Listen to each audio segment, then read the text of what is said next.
Hindalco numbers clearly much above what we had estimated. 475 crores was what the street had estimated, versus that they've posted a net profit of 640 crores. That's versus about 700 crores. We're talking about a year-on-year basis. Even if you look at the net sales front, we were estimating close to 7,100 crores.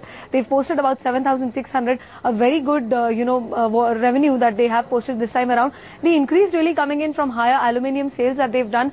Also copper sales, which have grown on a year-on-year basis. If you look at the aluminium sales, I believe about a 4% increase there coming in from last year levels.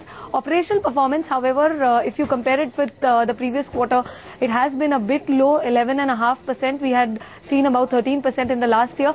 The operational performance, in fact, has been impacted by the high power and fuel costs, which is almost 30% increase from last year levels that has come in.